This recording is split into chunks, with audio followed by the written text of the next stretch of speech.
So today I'm going to talk about what programming languages I think you should first learn when you start programming. So I'm going to break this down into a couple of different categories. So I'm going to talk about general programming, front-end web development, back-end web development, and also game development. So for front-end web development, I'm going to probably focus on frameworks because you can't really do any other languages besides JavaScript.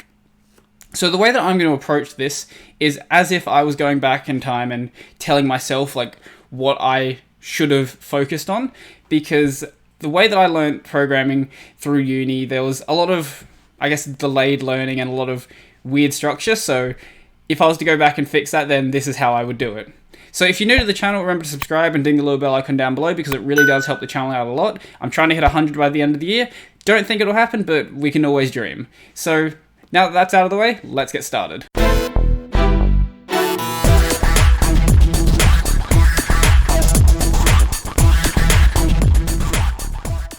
Good afternoon everyone, and welcome back to the channel. So it's only 26 degrees today, but with my studio lights on it feels way hotter in this room, but it's only going to get worse through summer, so I guess I'll deal with it. So I guess we'll start with general programming. So the way that I first started with this was with Java, and I think that this was probably a really terrible place. So that was with one of my programming classes in high school, and basically, Java is just a terrible place to start people programming because it has a lot of weird stuff with OO, and just dealing with the syntax and the structure of the language is a bit of a pain for a first-time programmer. What I would recommend is what my uni is doing now, or at least with the next set of students that are going to be coming in, and that's starting them with Python. Because with Python, you don't have to worry about object-oriented programming. You can do everything procedurally and not worry about objects at all. And you don't have to worry about weird syntax. The way that different blocks are done is entirely through indentation, which when you're really into programming, you're going to think that is horrible, even though you're going to indent anyway. You just don't like that Python forces you to do it. But as a new developer, just having that very simple structure to set up different blocks, I think really does help. So while I do really like strict typing, I think that for a new developer, being able to just create variables without worrying about their types will actually make it a lot easier. So you can just create a number in Python, and then you can just assign a string to it, and Python will just deal with it. Because it is a very loosely typed language that doesn't really care what you put into variables. The type of the variable depends on what is currently stored in it at that moment.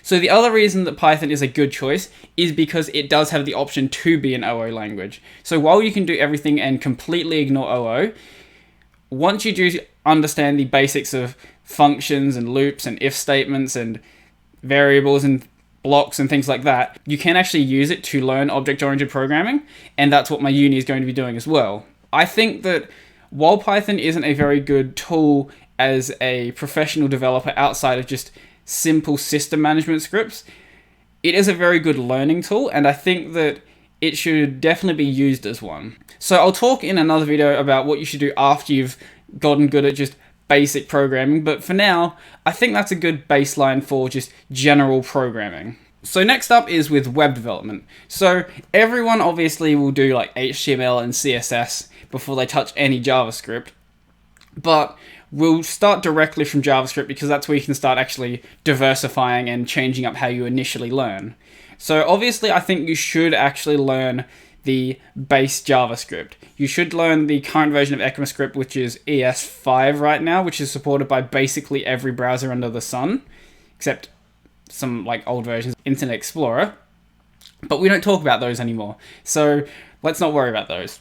So once you've learnt that, I think you should move on to something like React or Angular. So my first experience with a framework besides just base JavaScript was with jQuery, and that was good a couple of years ago while there were still a lot of new projects being made with jQuery, but a lot of the newer frameworks are moving towards more of a declarative state, and this has been the case for quite a few years now, and at least for now, I think that moving with that trend is probably a good idea, because while jQuery is very similar to more traditional programming languages for the desktop, it's not very similar to things that are currently being used on the web. Whereas React and Angular are things that are actually being used on the web right now, and there are a lot more declarative frameworks coming out around that. I didn't recommend Vue, just because, at least in my area, there's basically no work in it, so I personally am not going to recommend that to a new developer. But if there is work around that for your area, go ahead and learn it. So I would pick up one of the declarative frameworks. It doesn't really matter which. When you're a new developer, just pick something because they're all fairly similar and the skills between them are fairly transferable. So once you've learnt one, just pick another and you'll probably be good from there. So I haven't had much experience with backend development.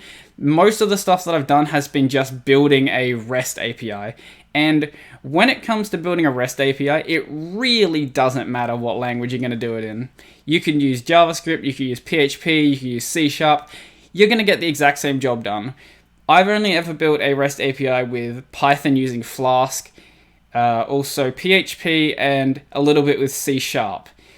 They're all pretty much the same. For the new developers, if you're also coming from doing front-end work, I would probably do Node, so you can continue doing JavaScript. But if you're just picking up web development from the start with back-end development, then I guess it doesn't matter. Roll a dice, pick one. Maybe I would stay away from PHP just because it has a bit of weird syntax that a lot of other languages don't. So if you want to stick with a very common syntax, probably C# is the best way to go because it's just a standard C-style syntax. It has identical syntax to Java. It has basically identical syntax to the C and C++ languages. And it's just overall a fairly good language. And once you've learnt C#, you can move on to doing things like ASP.NET and ASP.NET Core. So I haven't done a lot of game development in my past, but I have done a little bit, and this will really confuse any game developers that are watching this, but I've only ever actually done game development with two languages, and they're not the two languages that you think they're going to be. They are Python and they are Java, and most of that time with Java was not actually as an Android developer. So basically with Python, that was my first year uni course where you just make little games with it, nothing too crazy. And then back when I first learned programming, I was doing general programming and also I was making games with Greenfoot in Java. And that's obviously you're not going to do that as a game developer.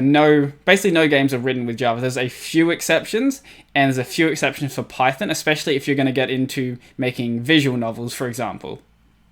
Because for some reason, there is a lot of really bad visual novels that are just made with a Python visual novel library. I can't remember the name of it. If I can find it, I'll put it up on the screen or something so you guys can check it out if you're interested for whatever reason. So if you're going to learn game development, there's basically two languages that you have to choose from.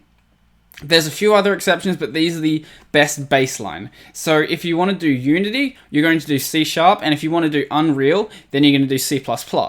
So if you want to focus entirely on game development and then maybe move over to some desktop development, I would probably learn C++, especially if I have experience with another programming language.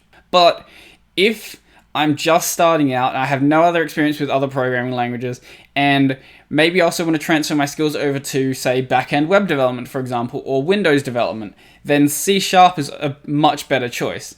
C# is a far, far easier language to learn than C++, but you can do it. People have done it in the past. People learnt C in the past as their first language. It can be done, but it is a much harder journey than actually just starting with something like C#.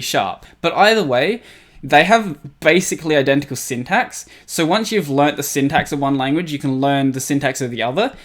But the biggest difference with something like C++ is you have pointers to worry about.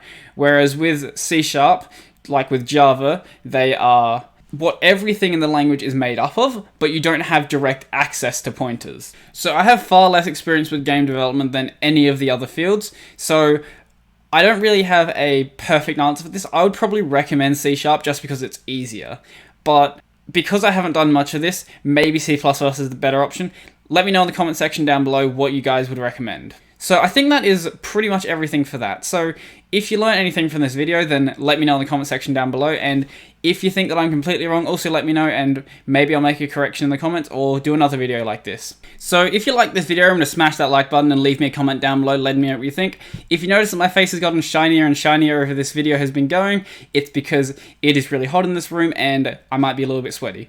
So hopefully it doesn't come off too bad in the video. I can't really tell on my screen because it is a terrible screen that I've got the OBS window open, so we'll see what it looks like when I'm editing. So if you want to see more videos like this, or just random other content that I produce, because I've also started doing news content recently that you might have noticed, it would have been probably 2 days ago by the time that this video goes up, then remember to subscribe and ding the little bell icon down below, and you'll probably get updates. But as always, we can never trust YouTube to push updates to anyone, because that's too difficult, I guess. So also go follow my Twitter and my Mastodon, and you'll probably get updates there, because I post daily video updates there, as well as random other stuff.